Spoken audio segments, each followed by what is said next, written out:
यमराज को मृत्यु के देवता कहा जाता है। धार्मिक मान्यता है कि मनुष्य के प्राण निकलने के बाद यमदेव ही हैं जो मृत्यु के बाद उनके कर्मों का दंड देते हैं। मृत्यु के देवता से सभी डरते हैं, लेकिन पौराणिक कथाओं के अनुसार एक व्यक्ति ऐसा भी हुआ जो मृत्यु के देवता से बिल्कुल भी नहीं डरा।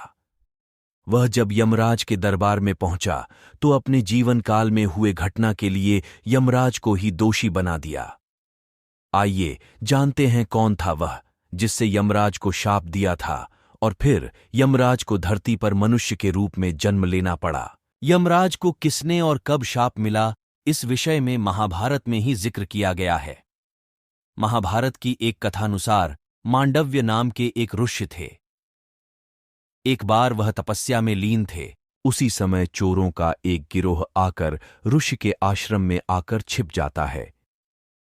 मांडव्य ऋषि जब तक घटनाक्रम को समझ पाते तब तक राजा के सिपाहियों ने मांडव्य ऋषि को चोरों को शरण देने के जुर्म में गिरफ्तार कर लिया।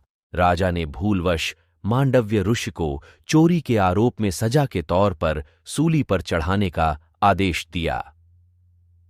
ताज्जुब की बात है कि सूली पर कुछ दिनों तक चढ़े रहने के बाद भी जब मांडव्य ऋषि के प्राण नहीं निकले तो राजा को अपनी गलती का एहसास हुआ और उन्होंने ऋषि से क्षमा मांगकर उन्हें छोड़ दिया।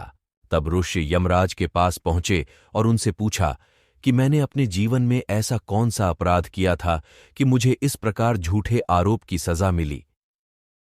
यमराज ने बताया कि जब आप 12 वर्ष के थे तब आपने एक पतींगे की पूंछ में सींग चुभाई थी, उसी के फलस्वरूप आपको यह कष्ट सहना पड़ा। तब ऋषि मांडव्य ने यमराज से कहा कि 12 वर्ष की उम्र में किसी को भी धर्म अधर्म का ज्ञान नहीं होता। तुमने छोटे अपराध का बड़ा दंड दिया है, इसलिए मैं तुम्हें शाप देता हूं कि तुम्हें शूद्र योनि में एक दासी पुत्र के रूप में जन्म लेना पड़ेगा।